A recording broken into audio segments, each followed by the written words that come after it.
part 3 of Equitable Practices in an MTSS Framework, our series that we're presenting this school year. Now, if you are joining us for the first time, welcome. And if you've been with us for the last 2 sessions, welcome back. So you know that in September, we started with equitable data practices.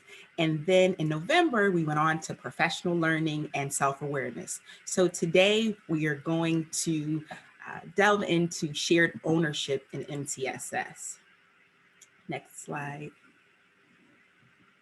So this is a 5-part series. As I said, we've done 2, today is 3. And in March, we'll look at transformational leadership and equity, and we'll be looking at the culturally responsive leadership framework, and we're really excited about that. And then in May, we'll go on to equitable and authentic family and community engagement. So we're excited about bringing that content as well, and we hope that you'll join us for those sessions. So before we get started, we always like to share the 4 agreements of courageous conversations about race. And we do this to revisit and to set our intentions of what we would like to agree upon, so that when we share this content, everyone gets the most out of the content, and we're able to take what we're learning and process it and kind of move forward and perhaps take these conversations offline into our daily lives. And so the first agreement is that we stay engaged. Being at home or working remotely or even virtually, we know that there can be distractions that come up. And so we ask that you stay engaged with us. Even if things get a little uncomfortable, even if things are unfamiliar, we ask that you hang in there with us as we deliver the content. And if there are questions or concerns, please utilize the chat to point those things out, and we will provide feedback as necessary. Number 2 is speak your truth. Now, as we go into breakout rooms or have discussion in the chat, we ask that you be authentic. State what you're thinking, how you feel, not anyone else's opinions, and not things that are necessarily politically correct or things that you think others might want to hear you say, but your authentic truth. Be your authentic self in this space. The next, number 3, is experience discomfort. And I think that we all know that growth occurs outside of the comfort zone. So if we're a little bit uncomfortable, we're more likely to grow and to change and to take in the information and do something with it. And so we ask that you be okay with experiencing some discomfort. And finally, expect and accept non-closure. We're not going to change the world with this session. We're not going to answer all of life's problems, but what we hope to do is plant a seed. And with that seed, you'll continue to water it by receiving more information, doing some reading on your own, and perhaps reaching out to us at Patton or your IU contacts to get some additional training and technical assistance in the area of equity and MTSS. So thank you for listening to the agreements, and we hope that you will be willing to accept those as they are.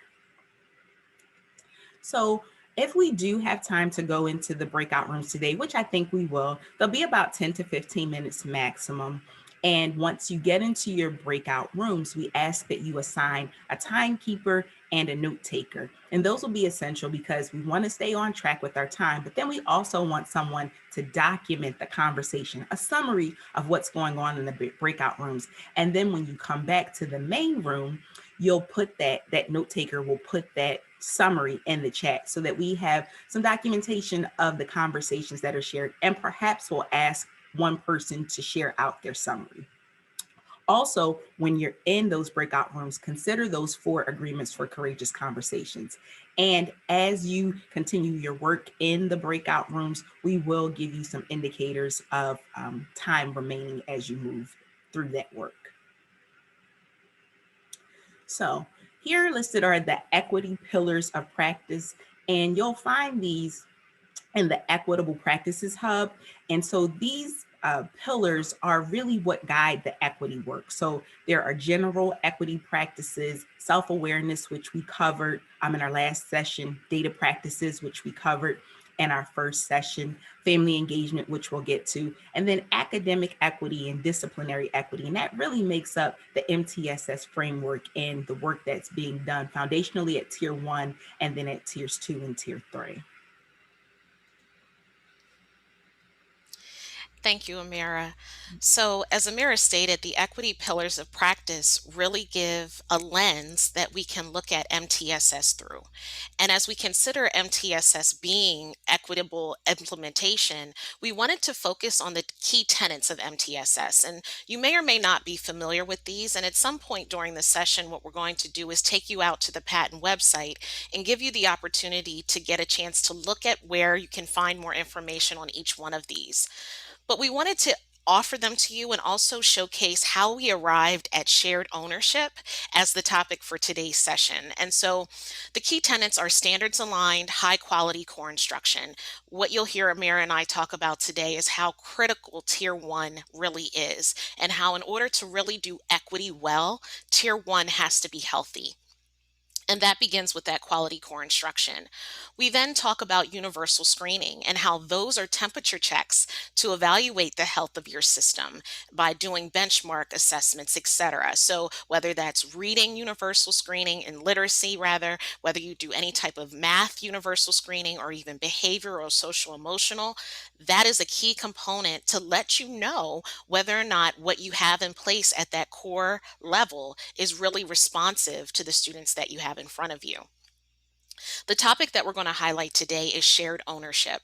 And as we consider the work around equitable practices, we have to think about dismantling silos. And that essentially is what shared ownership speaks to, being implementation teams, being implementation drivers, shaping the work so that it's sustainable.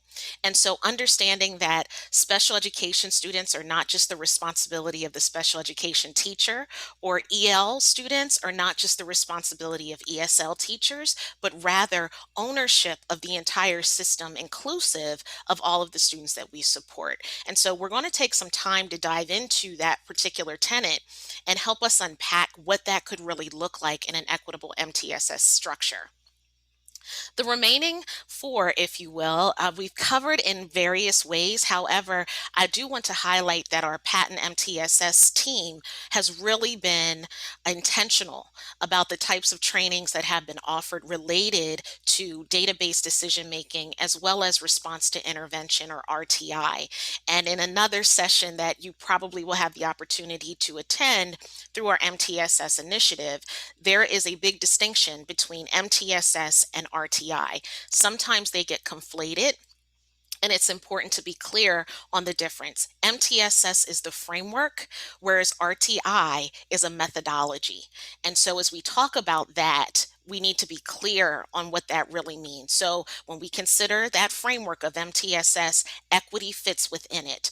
RTI is the methodology used to determine if certain students or core groups of students are not responding to those core instructional practices and the interventions that are being provided for those that have specific needs. We then talk about family engagement and how critical that engagement really is to an overall effective and done with fidelity MTSS framework. You cannot do this work without the input of families and communities shaping and driving this work. And lastly, professional learning.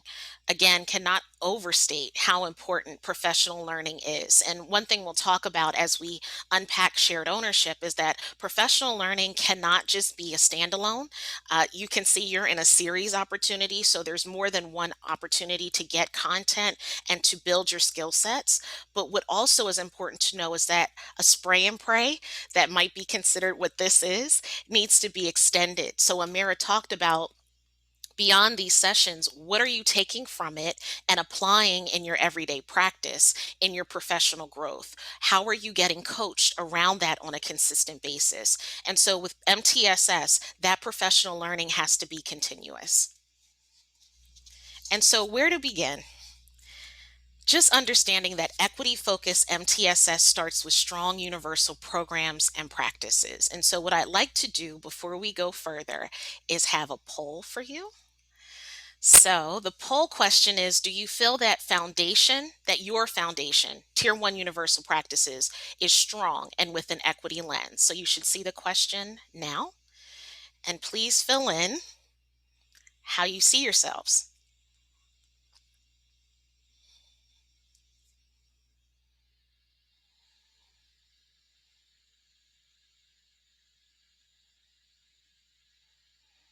And Amira, I'm so excited. We have 85 people on the line, and we're getting close to 80%. We're at 74. I got excited for you. Keep them coming. Amira knows, and you guys know, when we do polls, I like at least 80% participation. So we're almost there. Okay, we've hit the threshold. All right, so I'm going to go ahead and end the poll and share the results with you, and hopefully you can see them. And so essentially what we're seeing from you as far as perception as to how foundationally sound and strong your Tier 1 universal practices are is that the majority of you are saying you're moving in that direction. I would agree because you're here.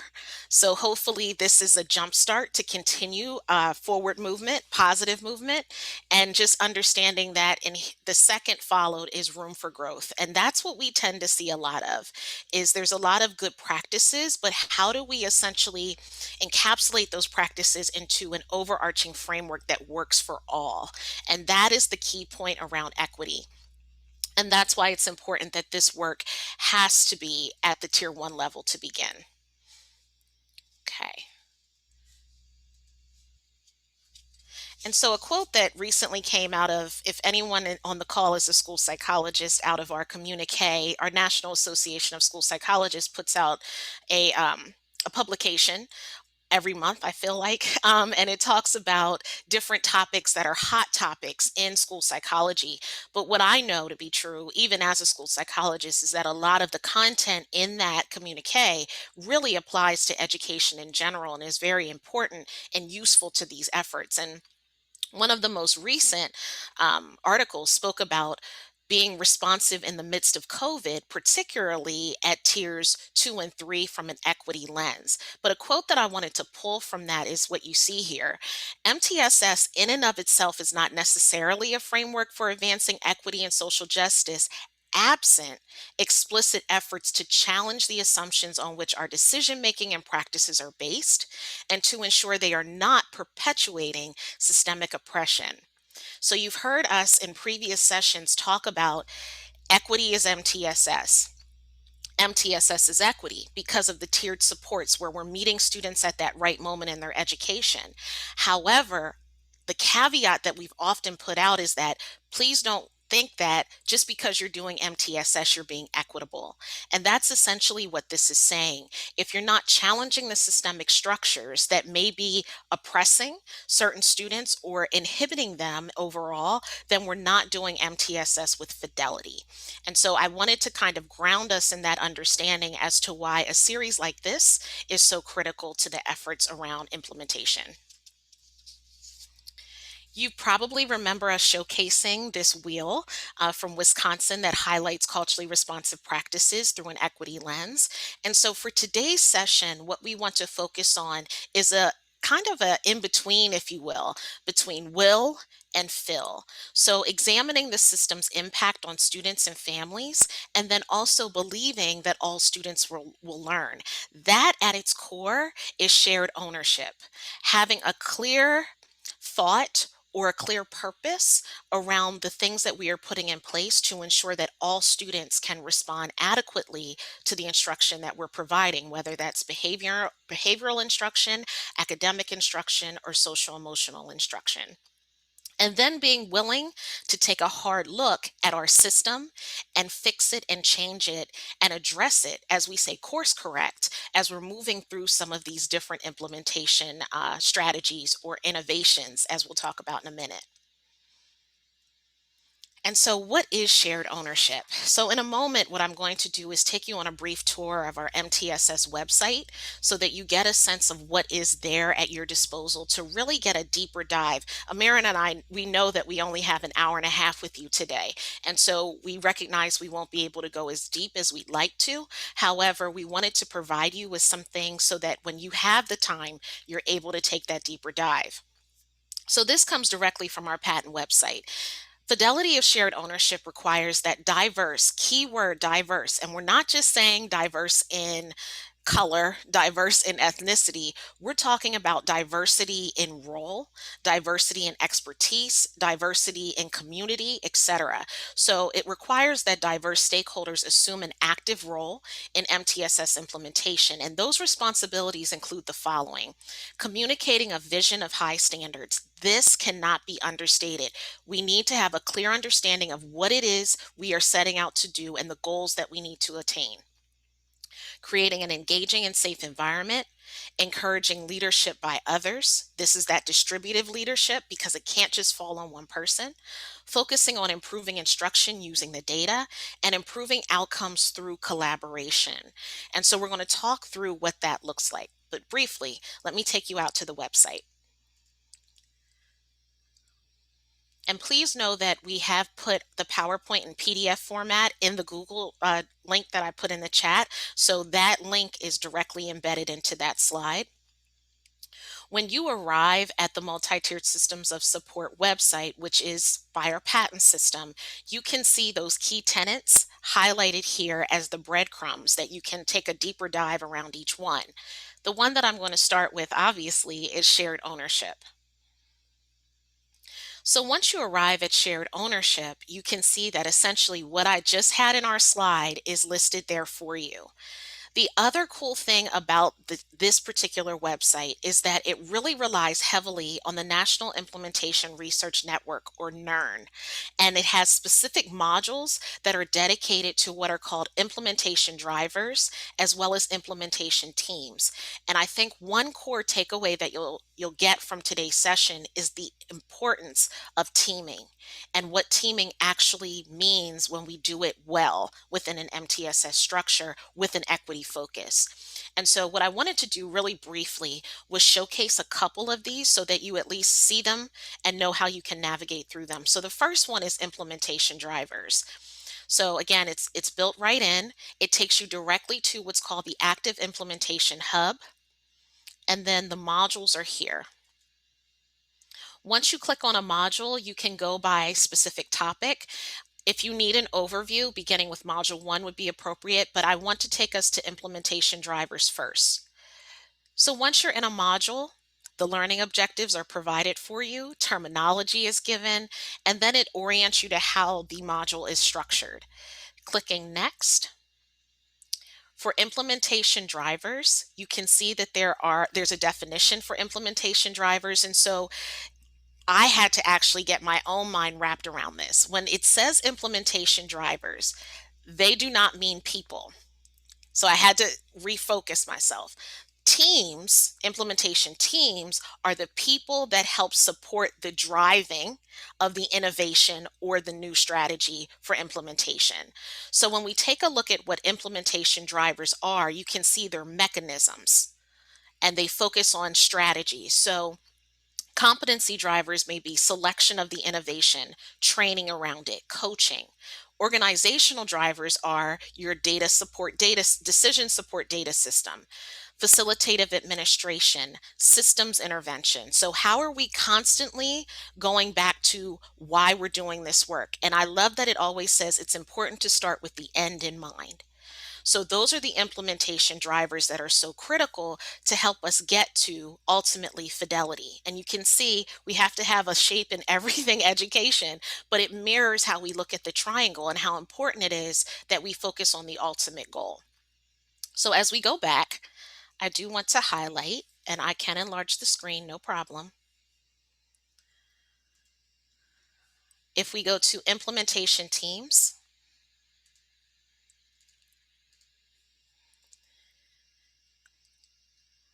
okay, your learning objectives are there, definitions, and then terminology.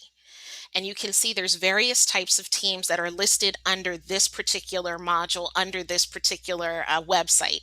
We're going to talk about how these translate into an MTSS structure in a moment. So when you click Next, you are given another introduction, and then it breaks it down into the who. So we have the what, and now we're at the who.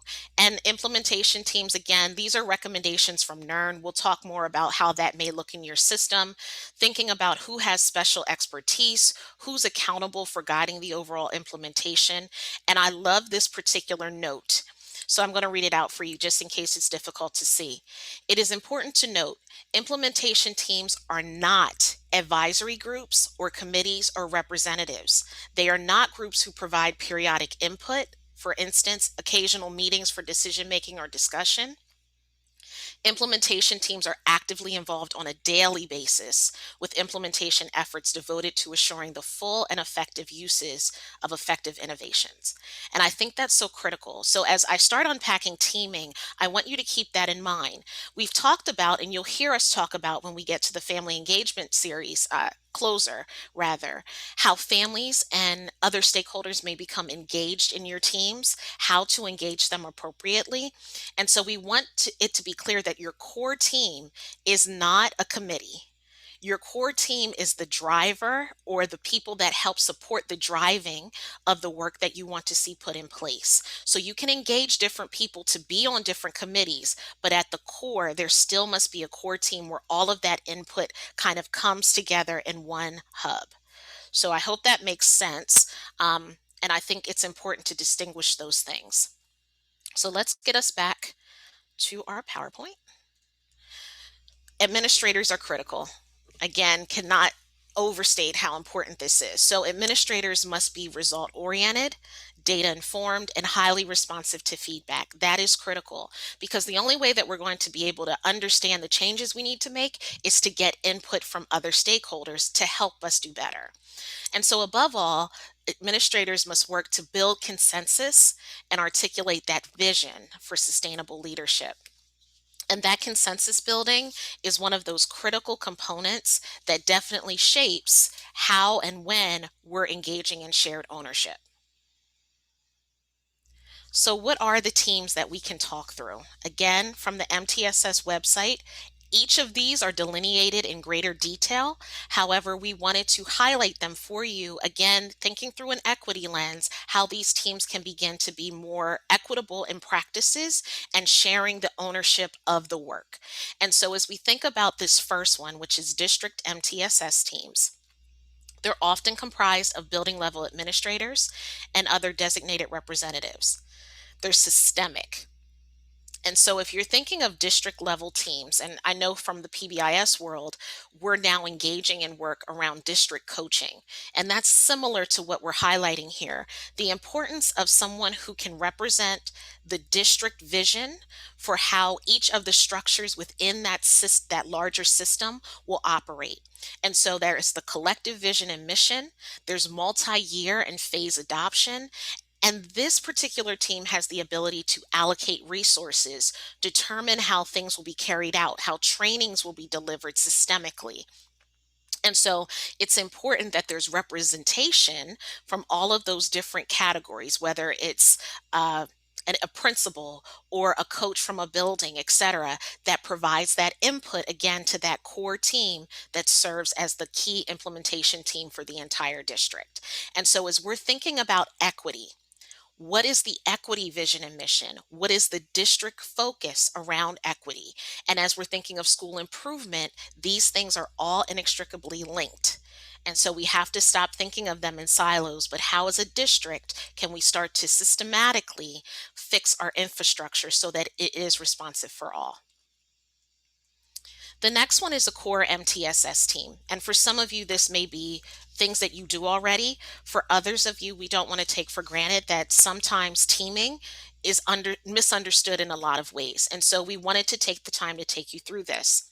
So for core MTSS teams, these are typically represented by an administrator. I can't say enough how important an administrator's presence has to be in these core MTSS teams. They don't necessarily need to be the guide of the team, but their presence alone, their support of the work alone can make a big difference. Typically, there's grade level general and special education teachers and also related service providers like your speech and language therapist, your ESL teachers, your school psychologists, etc.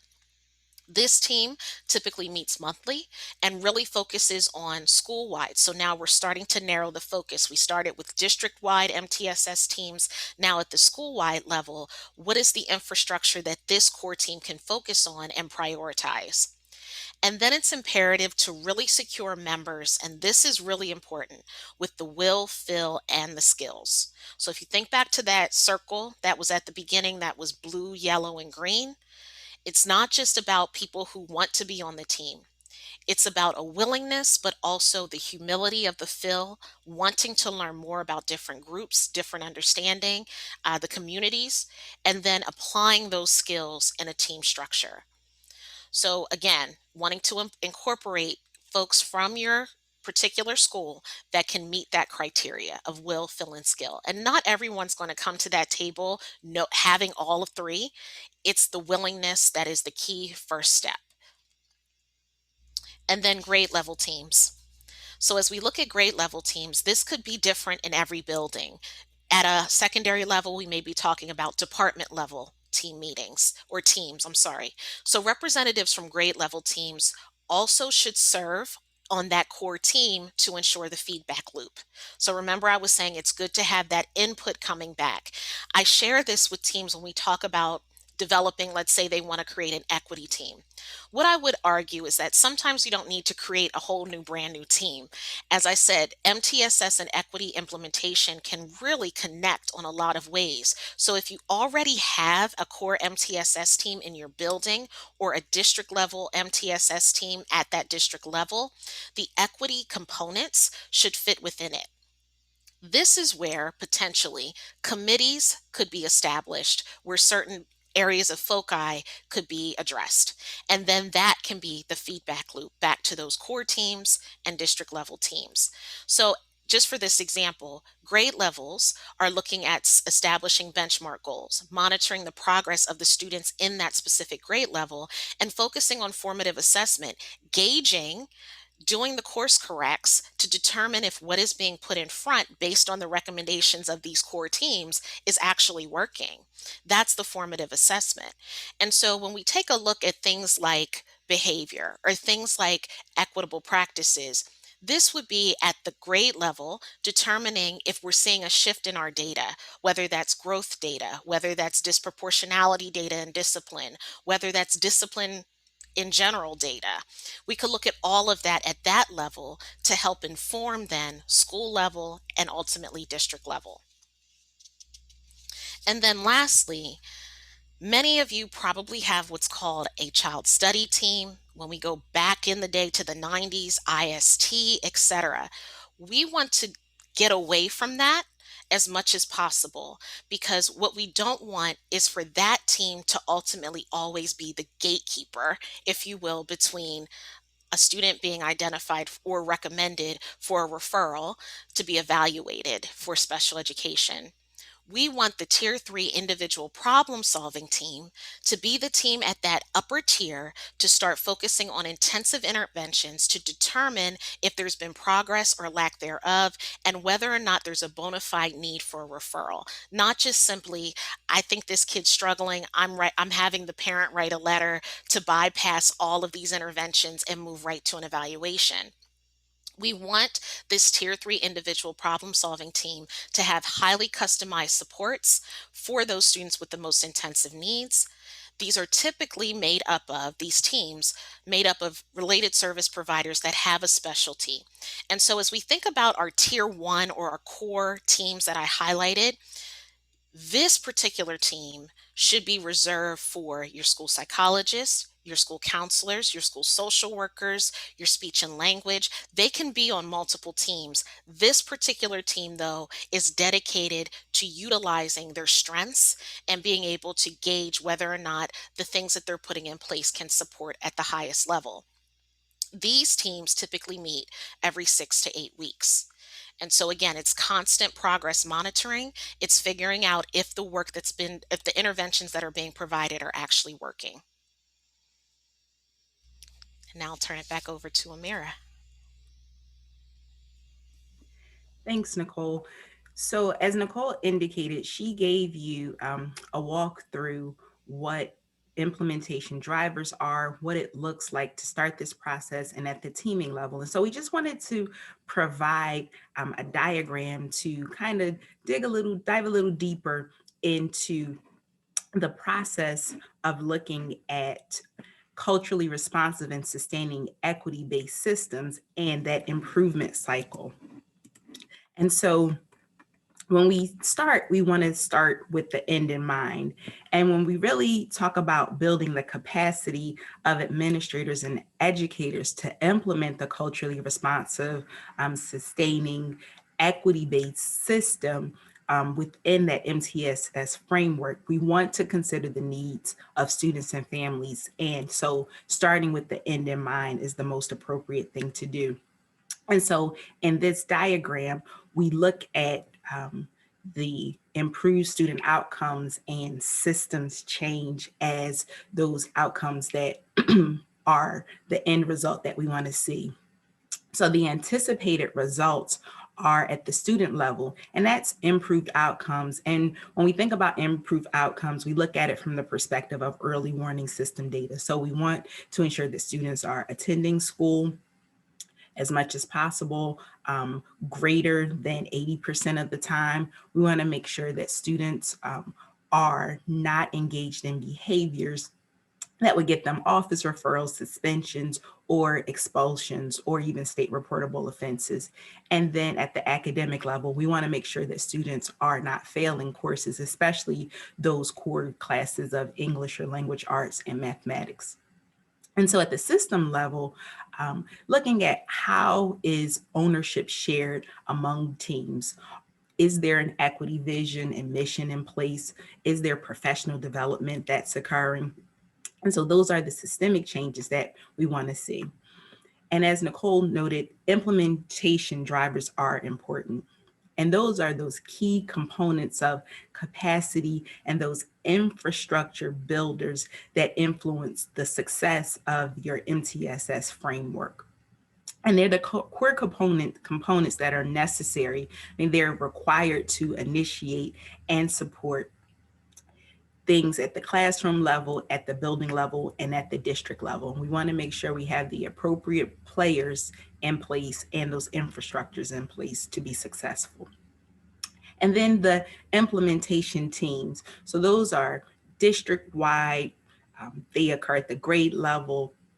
They also occur at the, as Nikole said, that tier 3 problem solving level. And so those folks who are looking into what change is necessary, ensuring that the vision and the mission are considered and policies and procedures are in line to ensure that that occurs.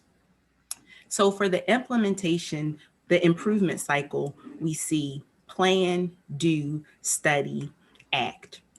And at the planning level, just considering who, what, when, where, and what data needs to be collected to ensure that the plan that has been set in place based on, again, those outcomes that you're looking at and those implementation drivers that are in place. And then it's the study.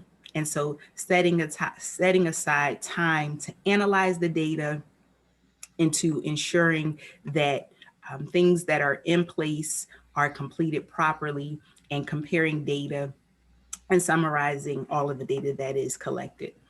The do is putting things into action, putting your plan into action and carrying things out and making sure that everything is documented, making sure that data is collected at every possible turn to ensure that the plan that has been laid out is being implemented appropriately, and to ensure that once you get to the idea of coming back around in that circle to act, you're refining, making changes, and determining what modifications are necessary and preparing for the next step. And so that's cyclical. You'll do that over and over as you implement new initiatives, as you receive the feedback and determine what the needs are, and really taking into consideration that feedback from your professionals, your administrators, those professionals that are in place, like your related service providers, your school psychologists, and those at the classroom level. So taking into consideration all of that data, and then getting data from families and communities to ensure that their positions, their views, their input are in that cycle to ensure that students are getting what they need. Hey, Amira, there's a question that came in. Okay. So the question came in privately, but I'm going to read it out, and between the two of us, we'll provide a response. Okay. Um, Grade level teams look at the data to help determine kids who may need additional tier two supports. Is that why you didn't mention tier two team, or were you lumping together the tier two and three team as problem solving teams? I would assume that a tier two team would support data decision making with grade level teams and support the identification of appropriate small group interventions, support progress monitoring of identified interventions of grade level teams, correct? So, in my estimation of that question, what I've seen in various schools and districts is the creation of what's called the advanced tiers team. And that advanced tiers team does exactly what was just described, looking at both tier two and tier three and determining based on the data where certain students should receive supports at those various tiers. So, what I would say is that if we're having an advanced tier team, there still needs to be a clear understanding between at the tier three problem solving level what that process will look like and be driven by before we move to referrals to special education. The tier two team, as was indicated, would be focused on those smaller groups or those focused interventions that can be layered on top of core instruction at tier one. And so I think when we look at this, yes, everyone is going to have a different interpretation or a different structure to how they want to address certain tiers. However, I think the tier one, district, core, and grade level teams can focus on tier one information. A tier two or tier three or advanced tiers team collectively can look at that same data and help to organize to determine who can receive certain supports. So that's my interpretation. I don't think that we neglect a tier two team. If that's how you decide to set up your structure, that's fine. But I have seen it where it's been a little bit more efficient to have those two together as an advanced tier team. Okay. And please keep those questions coming. Definitely appreciate them. Absolutely. Thank you, Nikole. Sure. And I'll advance your slide. Yes.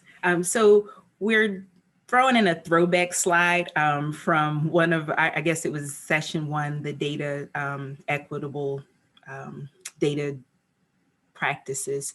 And we go back to our equity focused decision making tool here. And I think just considering when we're looking at our outcomes, we're looking at those implementation drivers, but the implementation teams, who is at the table, who's making the decisions, and ensuring that if we start with the end in mind and we want to make that systemic change and we want to improve outcomes for students, who should be at the table, whose voices should be heard, who's at the table and their voices are currently ignored, what additional input do we need, what additional problems are we seeing, and how are we solving them, and by whom. So again, when we talk about that plan, do, study, and act, making sure that we have at that plan level all of the WH questions are answered there. And then three, does the solution actually work for most marginalized students and those vulnerable students? Like, is it really working? When we look at the do, as we move to the study and the act, are we finding in the data that the plan that we put in place, that the interventions that are in place, that those practices, that the supports that are in place at perhaps tier 2 and tier 3, are they effective for students? And even if we look at the foundation, what are we offering to everyone? Is UDL in place? Are we doing what we need to do for these students? And if not, then what are our plans for ongoing data collection and analyzing that data, and then looking at the data and ensuring that we put changes in place to meet the needs of all students. So here, just to again dive a little bit deeper, I'm looking at improving decision making with detailed data. Oftentimes, and I know as a former special education director, we would get data from teachers and they wanted to share in our data collection meetings that occurred about every 4 weeks. They wanted to tell like what students were doing, but we would get like these short kind of anecdotes that really didn't tell the story or really didn't tell what the need was. And sometimes it could have been at the student level, but oftentimes it was a system levels issue. And because of the way that the data was shared, we didn't have enough information to make appropriate decisions. We might have been making decisions at the student level or at the class level when really the decision should have been made at the building level. So on the left, you see example concerns of statements.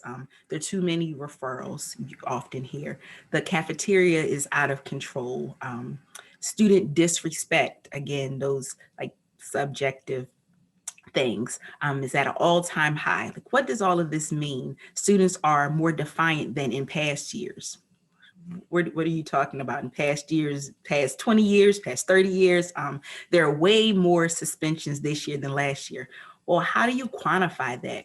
So having and practicing precise concern statements so that the teams that are working to, again, resolve issues, change those outcomes for students, and perhaps those systemic outcomes, looking at a statement that's more concise and details the issues that are occurring. So a statement like there were 25 more office disciplinary referrals for aggression on the schoolyard this year than last year.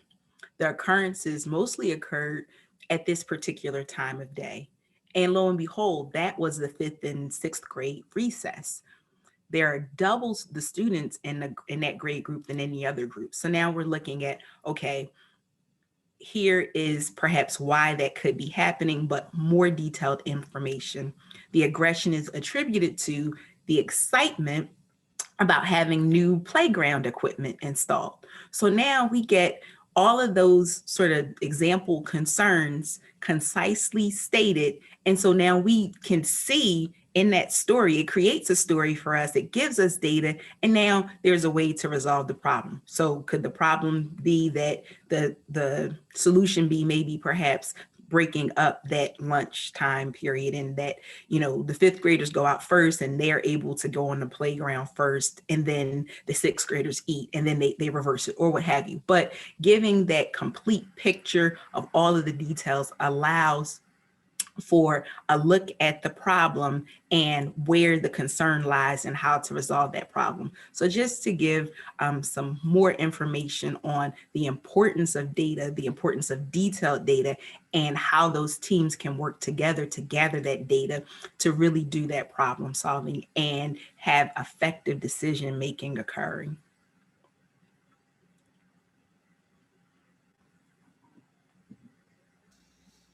And so, as we think about how important data is, and I love that Amira helped us articulate how important it is that we are able to narrow down our focus.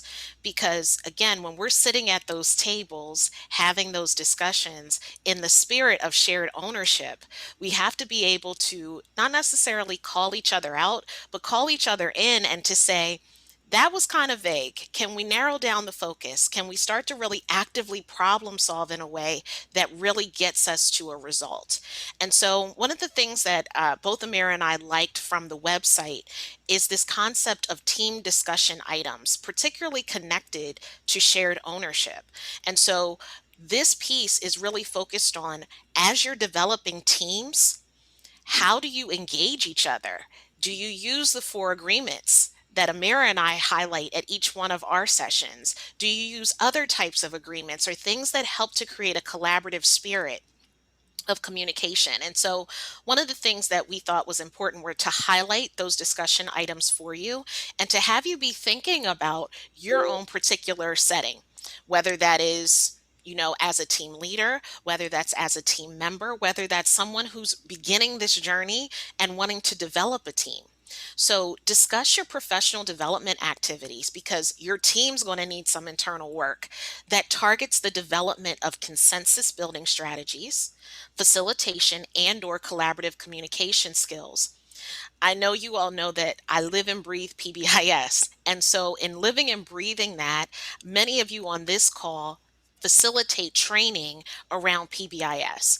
And part of the work that we do, and for those that are not a part of supporting PBIS, please understand PBIS is MTSS. It supports the behavioral side of the triangle. So, when we look at that, some of the training in the beginning, trying to get teams together, is around building consensus, fist to five, figuring out, are we in agreement? Are we moving at a pace that is making sure that voices are heard, that perspectives are considered? Are we facilitating conversations that are not downward spiral, that we're focused on what's in our locus of control? And so that is important. Part of what Amira did last session around self awareness is a part of this too. So, when you talk about embedding equity into the tenets of MTSS, engaging in self awareness, PD, or professional learning or opportunities allows for that team to grow even more cohesive and able to function because we're able to know how each one of us is showing up to the space. And so I don't want to neglect the connections that we want to continue to make in each one of these sessions and how you can take part of the strategies, the activities, the things that we talked about in session 2 and think about how they could apply in your core internal team. Just to be totally transparent, we at the patent system, in particular, some of our initiatives are trying to do just that. That internal hard work around equity first before we come out and showcase work to all of you.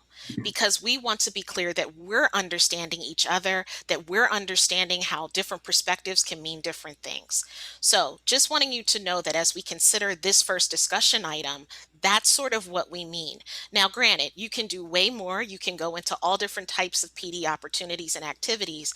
But as we consider how equity is embedded, I wanted to make that connection explicit. Amira, given that you were able to provide some of the self-awareness, are there any strategies or things that you would recommend maybe teams start with? Just out of curiosity. That's a really good question. I'm putting you on the spot, so forgive Yeah, me. But I was thinking like the social identity wheel we did might be pretty definitely. good. But I have some reservations and I'm gonna toss this. You guys know we're informal at times, so just roll with us. Sometimes I think you have to be cautious about the facilitator of that particular activity because what you don't want is for someone to be totally unsafe in the space while they're engaging in that without the proper facilitation. So, would you say similarly, like, or do you feel like they could potentially take that and go forward? Um, yeah, I think that there definitely has to be a comfort level.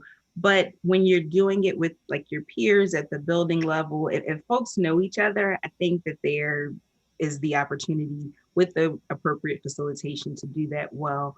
I also think that having differing, I mean, it can go either way. Sometimes it's easier to do it if folks feel like they're with their in group, and so people that are that identify as them. But then I've done it and it was successful with people. There were a variety of people represented, so I think it's something that could land well as a starting place.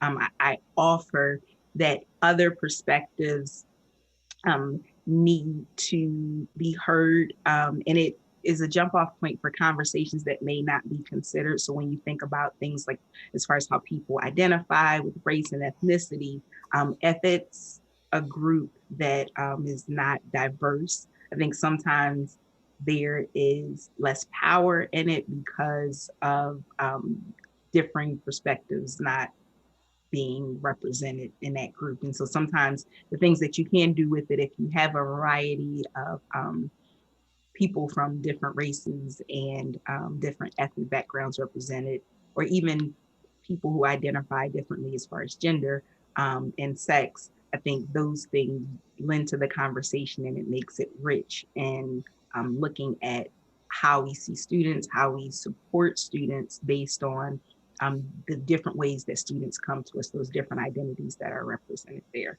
I don't know if that kind of clarity or. No, that's perfect. I just wanted your opinion on it because as I'm talking, I'm like, there's probably some questions that people are having, like, well, can I just turn around what they did? And so I think some of those tips and strategies will be really helpful as people take what we provided and potentially turn it around and support themselves around developing these teams. There were a couple things that came in the chat. Mm, So thank you. Dr. Sessoms, thank you for being here.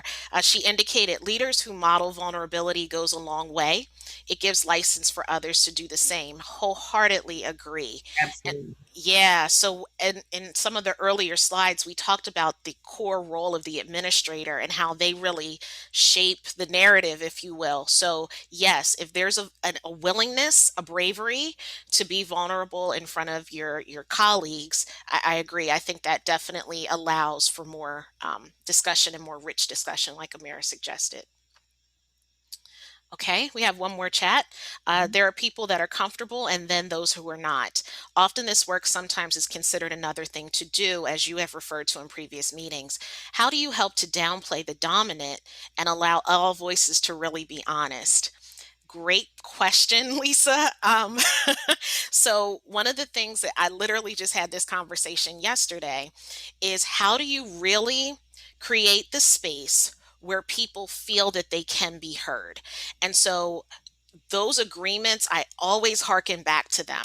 It's being able to not only showcase them at the beginning, because what happens sometimes is we showcase them and people go, oh, there they go with those agreements again. It's while we're in the midst of the discussions that we reflect on those agreements, pull them back out, call each other in or call each other out in some cases. And I've heard two things said. One, give space, make space. Adding that to one of the agreements, especially around speak your truth, because sometimes we want to get out everything. We want to just verbally dump everything. Giving space for you to do that, but then asking you to take ownership to make space for other people to have that opportunity. The other one that I've heard was monitoring your own airtime. So pretending that you're on a TV show or just like Amira and I kind of ping-ponging back and forth, making sure that I'm not the dominant voice, that Amira has voice too. Setting up some of those foundational structures can help with this process. Now, that is not something that's going to happen in a meeting and then be cleared up by the next meeting. That's going to take time. That's going to take, as Amber said, the vulnerability being showcased for people to feel safe in the space. So I think the agreements really can be the anchor for how you can engage in this work and not make it feel like it's one more thing to do. And as you begin to do that, I think people will begin to see it as business as usual rather than that add on. So that's just my take. Amir, do you have any other thoughts or suggestions to that question? No, I definitely agree. And I think another component is considering why this work is so important. So, always getting back to the why, like, why is it necessary for us to be here to do this work? And at the end of the day, if we're here for kids, and the bottom line is we want kids to be successful emotionally, social, emotionally, academically, behaviorally, then this isn't just something else that we need to do. It's actually important. And the understanding that being equitable isn't something that's like fly by night and it's like Thank our you. buzzword and what we're doing just for right now, but it's something that we are always going to do. This isn't going anywhere. It needs to be embedded in everything that we do, to the point that it just becomes natural, and it's not something that we need to set separate time aside for, but that it becomes a part of what we do. I think that goes a long way in setting that foundation for this is a part of our work. And I love what you said about creating space and giving space. Oftentimes, people have a lot of views, especially after the racial awakening that we've had over the summer. Folks have had a lot of aha moments and they want to share them, and people are very passionate about things. And then we'll have breakout sessions and conversations that are 15, space that's 15 minutes, and someone will talk that whole time. So yes, you have the time to share, but you need to also be cognizant of the others in that space and give them that space as well, and be thinking about others. And that's being equitable in and of itself. So you're actually practicing equity by allowing voice for all folks. So I definitely agree with that as well. I agree too, Amir, and I love how you said you don't have to be the one to fill the space. Being okay with silence sometimes, because this work is heavy, and as you said, people are having aha moments. They're realizing sometimes some things for the first time, so they might be processing. So it's literally being comfortable with silence, but also willing to give some time to this effort. And And then so just go another for it. Yep. we say this all the time, but I think it's necessary to say it again. This is not a sprint. This is Hmm. a journey, a lifelong journey.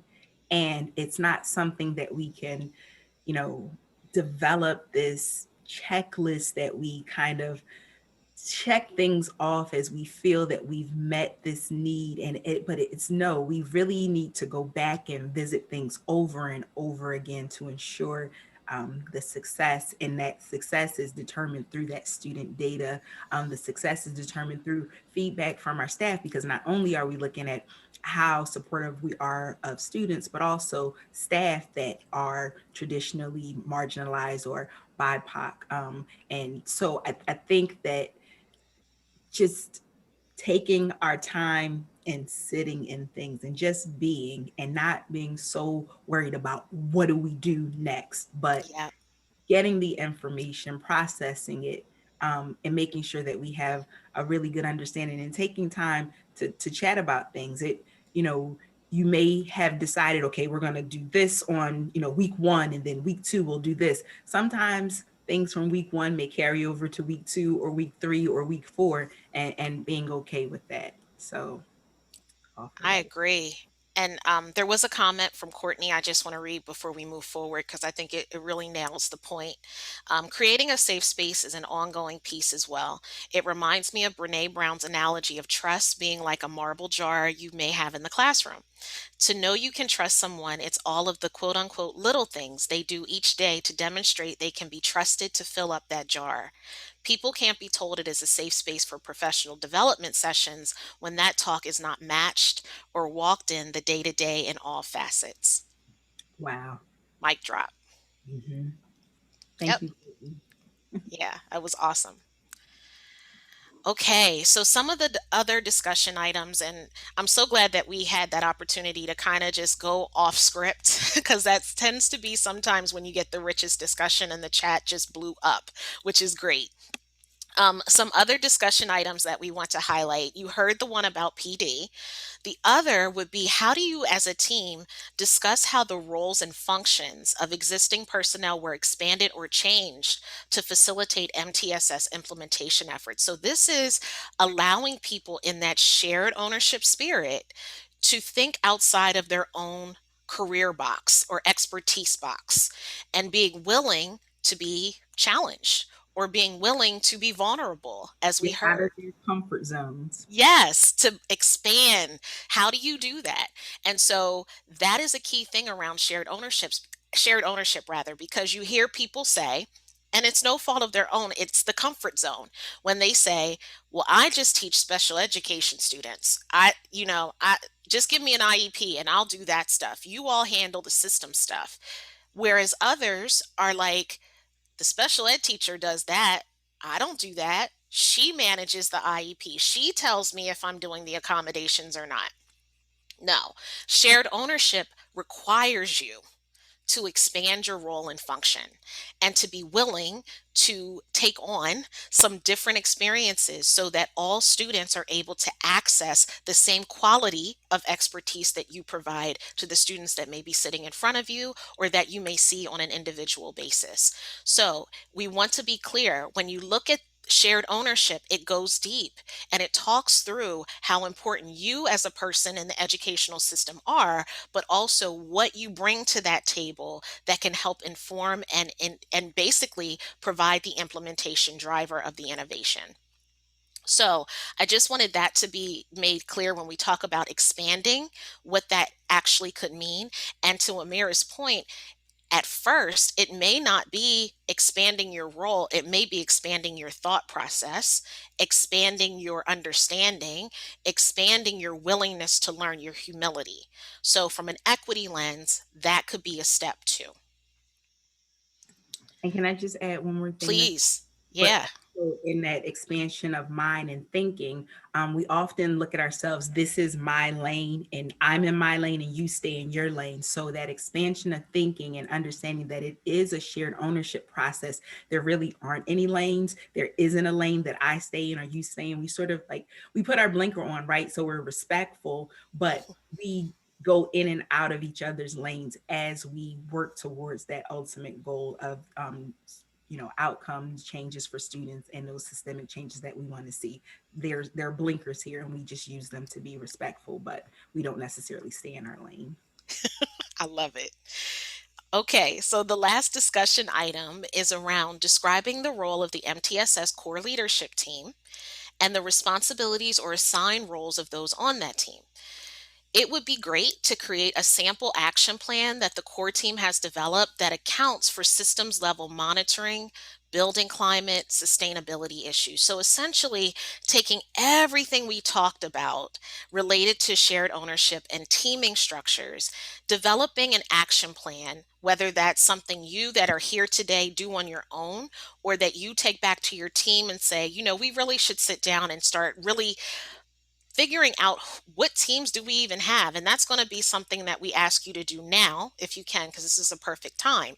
If you can go into the chat and just indicate the teams that you have at your buildings that do work like this. So I know you may have a lot of teams, but if you can focus on things like PBIS team, you may have a SEL team, you may have SAP, list out as many as you can. And we're just going to take a look at some of those things here. So, Tier 1, hi, Dr. Runge, school-wide PBIS leadership team. Let's see. What are some others?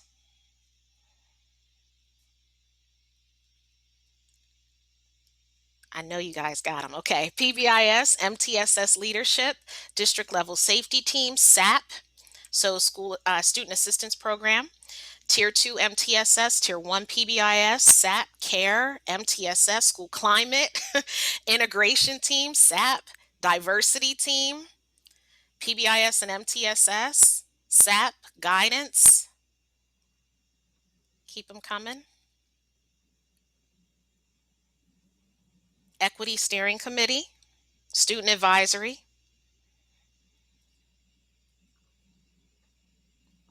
Yeah, so you can see there's such a variety of teams, and that's why we don't want to say you must do it this way. But what we want to do is give you some structures on how you may be able to disable some of those siloed teams that aren't necessarily talking to each other. And I love Amira's analogy about the blinkers because we all need to be in each other's lane when it comes to these teams.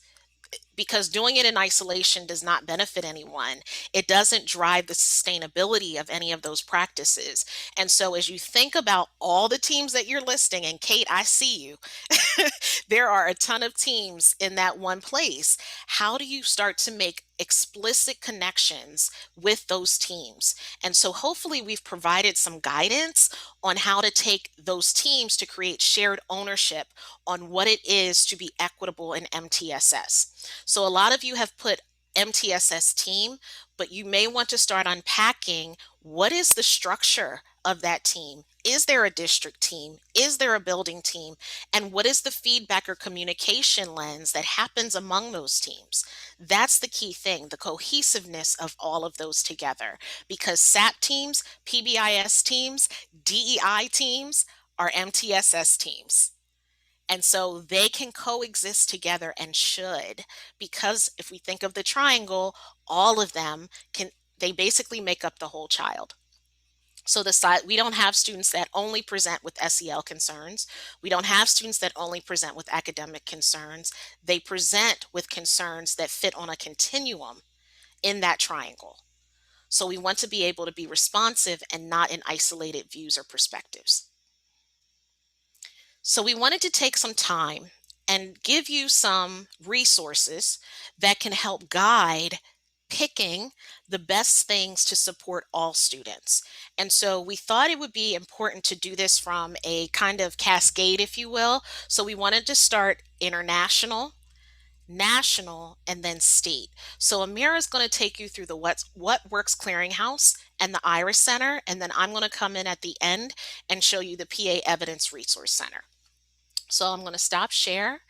And Amira, you have co-host ability, so you should be able to share your screen, but let me know if you can't. Yep, I am sharing it.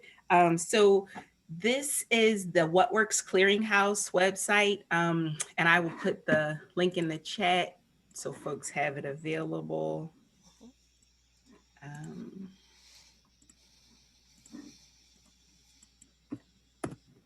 All right, so the What Works Clearinghouse offers essentially reviews on existing research around programs, products, practices, interventions, policies, and education. And I first learned about the What Works Clearinghouse about 10 years ago. I went to a reading conference and I waited to talk to Dr. Dick Arlington, who was a big deal in reading 10 years ago. And I said, I'm looking for a literacy intervention and it really needs to be evidence-based. And I wanted to have research that has been done with students that are Black or African American. And he's like, oh, well, you got to go to the What Works Clearinghouse. I was like, the what? So the What Works Clearinghouse essentially has evidence and it has interventions, evidence on interventions in all of the areas that you see listed here. So literacy, math, science, behavior, teacher excellence, English learners. And they provide intervention reports, and that will include all of the, whether it be quantitative, mixed method studies that have been done, and then the evidence, and it shows if an intervention has a positive or negative effect or no effect at all. So then they also have practice guides, and the practice guides are publications that present recommendations for educators to address challenges in their classrooms and their schools. And then you'll see a review of individual studies guides, and they use those individual studies that have been reviewed by the What Works Clearinghouse, and they're categorized into the ESSA evidence tiers. And so there are options that you can filter by author, title, and that can be done in the information box. And so the list of studies will give you more information on the publication and the summary of each of those. And so there are additional resources. So just walking through, if we look at literacy, and it gives you the types of interventions that are listed, what grade levels are available, the evidence of the effectiveness is listed here, and then you can compare them. So you can literally look at interventions that you have already in your building, compare them to others that are out there that you've heard of, perhaps you don't have interventions that meet the needs of your students and you want to look at the data to see what would be most effective, the What Works Clearinghouse is the best place to see that information.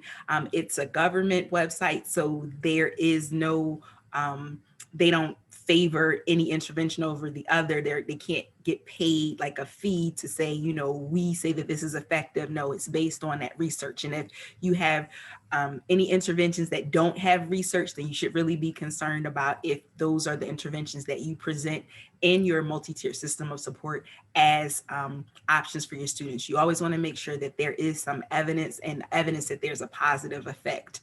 So this would be the place to see that.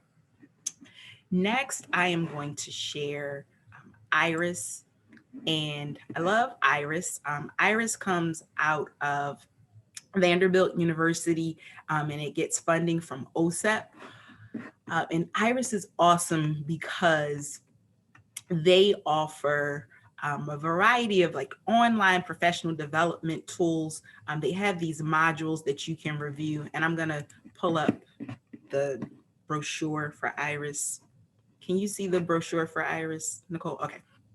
So the topic areas, they cover everything from accommodations to transition, and they really give good feedback and great information. There's professional development that is available.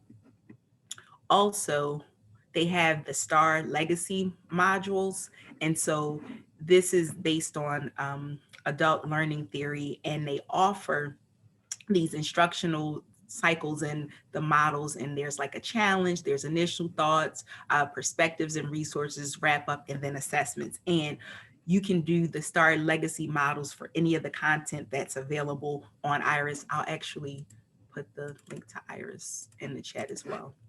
But they have case studies, activities, there are interviews. I love the vignettes. I've used the vignettes multiple times. Evidence-based practice summary tools, high leverage practice tools, the fundamental skill sheets. So they have a variety of professional development tools that can be used by anyone to support students. And again, everything is evidence-based, and everything that is available is free, and you can utilize it and share it as much as you want. But it gives you, we look at What Works Clearinghouse, that gives that worldview. So you have interventions that studies have been done with students that are outside of our country. And then IRIS is more a national tool. I was looking at What Works Clearinghouse and the Linda Mood Bell interventions. I wasn't super familiar with them, but I saw that they were done in Canada with African students who spoke English. And that was something that I chose because that was a tool at the time that had evidence that met the needs of the student population that I was supporting. So I highly recommend looking at the What Works Clearinghouse. Again, go and see if there is any evidence around the interventions that you have in your building, and then taking another look to see what would be more appropriate for the students that you support. Okay, I'll stop sharing. Okay, so my turn. I'm going to go ahead in the chat and put the PDE Equitable Practices Hub, because this will be our entryway to the Evidence Resource Center. So you can take a look, and I'm going to go ahead and share my screen now.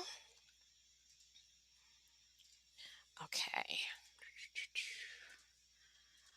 All right, so when you arrive at the Equitable Practices Hub, scroll all the way down, and under General Equity Practices, if you click there, you probably remember, if we covered the hub, that it's organized into spheres. So school and district, classroom and individual. The Resource Center is under school and district. And once you click there, it is the third resource in that first splash page. So it's developed by PDE. It's around supporting educators in selecting and reviewing evidence-based practices. So to Amira's point, how important it is to really seek out the evidence in the areas of PA Future Ready, PA essential practices, and student wellness, just to name a few. It's useful to districts in selecting appropriate practices in their development and sustainability of tiered supports for academics, behavioral, or social emotional learning, as well as family engagement and other pertinent systemic topics. So once you go here, I think it's just beautifully done. um, you can take a look and you see they have a COVID-19 collection. So if you need anything related to what is happening now related to the pandemic, there is a section. You can also create an account. And when you create an account, you can save some of the things that you see here and go to them immediately. And so, as you can see, every time you go, there may be a different featured area. So, for this particular version, student attendance is the featured area. Something that's popular is early warning systems. And so, recently added is early college and high schools. And Karen Deary is on. Thank you, Karen, for putting the link in. Perfect. I just wanted folks to have double entryways to get to this. So when you take a look, down here are the strategies for future ready PA indicators. And no matter what you're looking for, hopefully something that's connected to the work that you do, you can take a look through any one of these and get information. So for today's purposes, I'm going to go to ELA, and okay. Once you're in ELA, you have the opportunity to look at, as Amira showed in What Works Clearinghouse, by ESSA or ESSA, a tier. So tier 1 means there's strong evidence, tier 2 moderate, tier 3 promising, and tier 4 demonstrates a rationale for learning.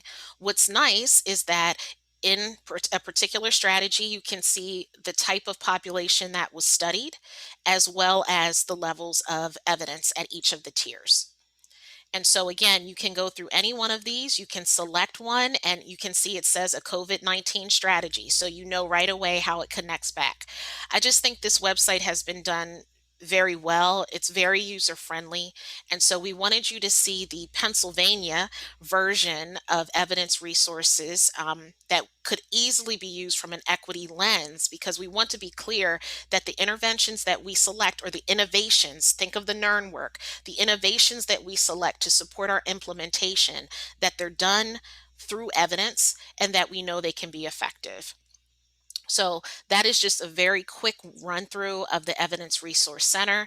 As I mentioned, you can do the Future Ready indicators as your method, or you can look at PA essential practices. And the reason I highlighted Karen Deary is because she supports our efforts statewide around school improvement.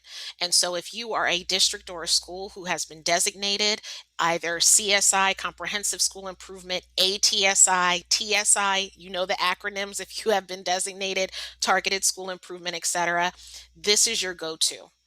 And so just taking a look, we have multi-tiered systems of support here. We have school-wide PBIS, culture of high expectations, and then student wellness, SEL, mental health, drug and alcohol, physical wellness. So again, just a very comprehensive website that you hopefully will now have full access to and able to access whenever you need it. And if there are questions, please let us know.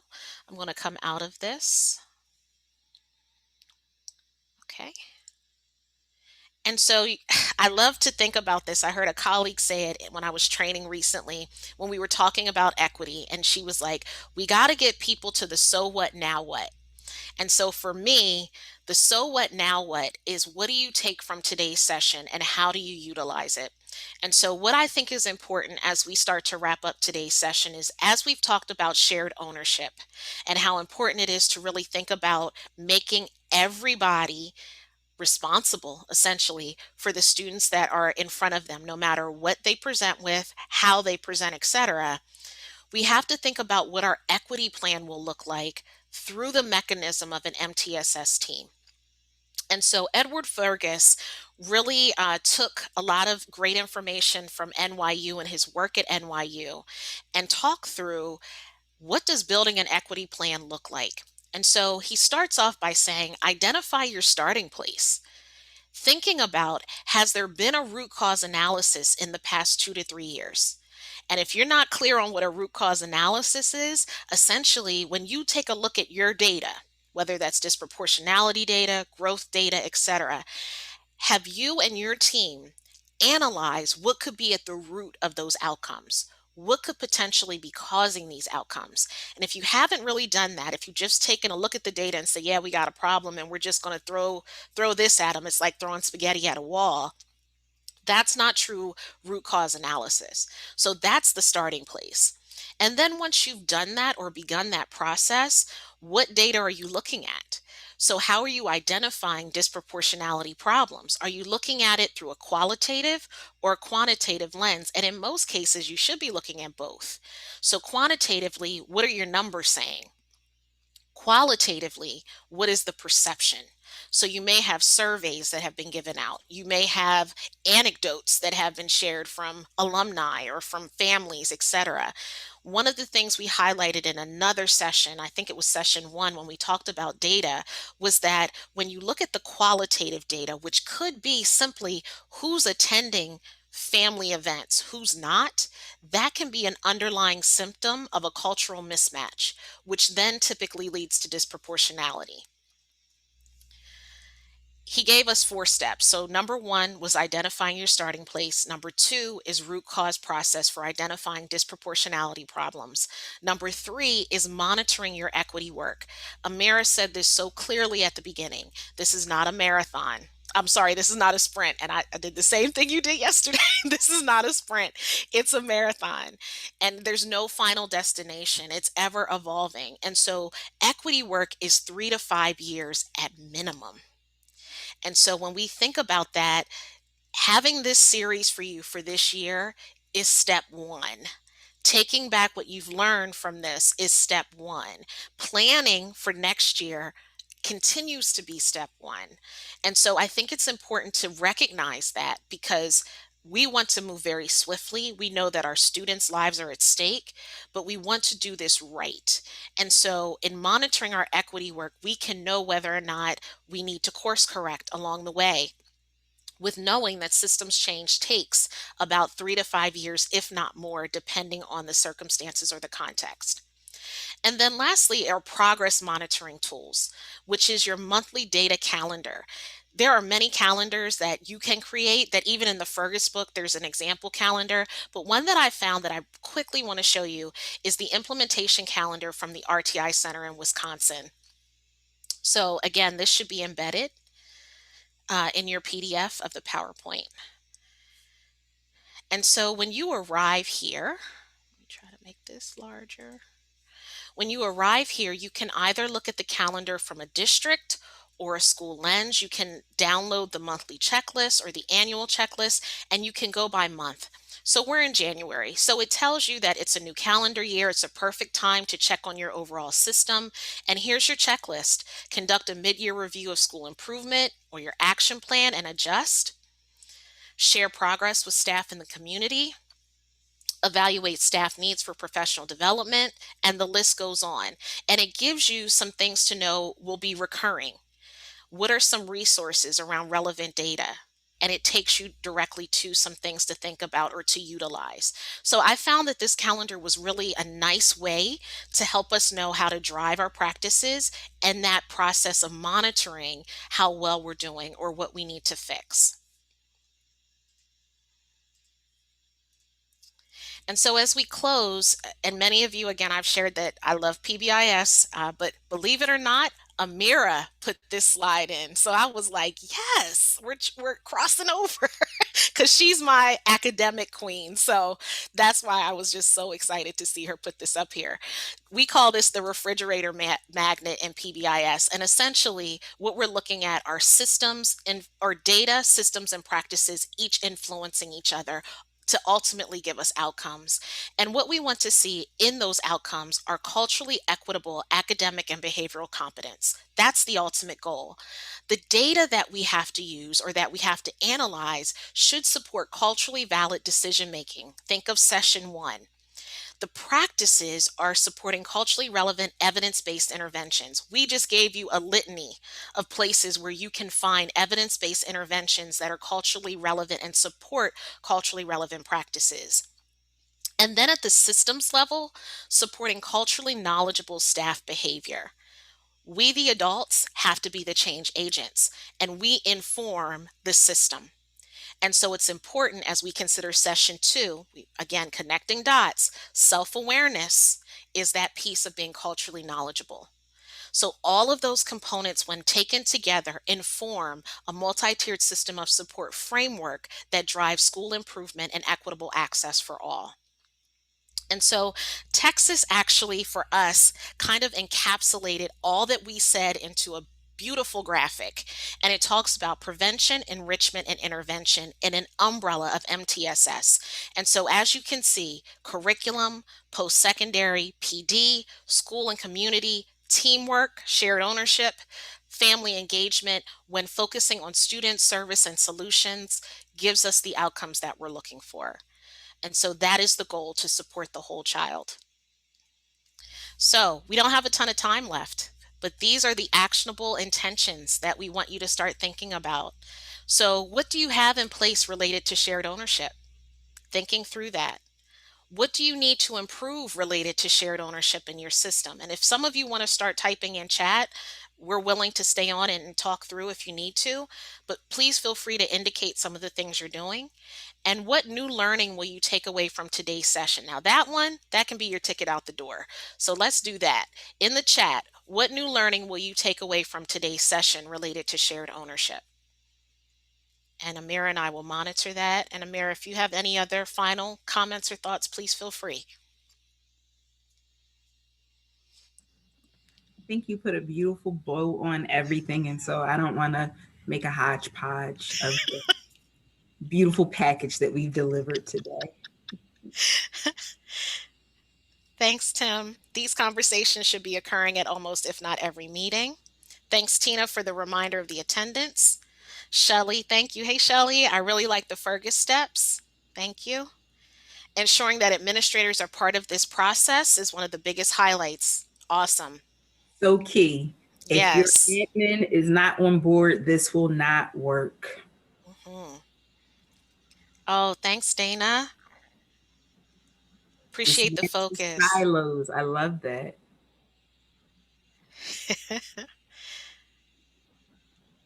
Oh, this is awesome. Mhm. Plan, do, study, act. Yep. Woo, great concept. Yep. Oh, yes. Just because a district has MTSS doesn't mean they have equitable practices in place. Yeah. Round of applause. Round of applause. Yes. Being willing to turn on your turn signal and Yeah. change lanes. It's the Yes. shared ownership for me. Yes. Yep. Our students. Yep. Not Yeah. my or yours. Ours. Yep. Not those special ed kids. It burns me up. hmm Yep. Call each other in. Call out if needed. Yes. Oh, this is great. Mhm. Yes, Alicia. So the PowerPoint slide deck is in the Google link that Amira placed in the chat a moment ago. You should be able to access it there. And again, the links that we went to should be embedded.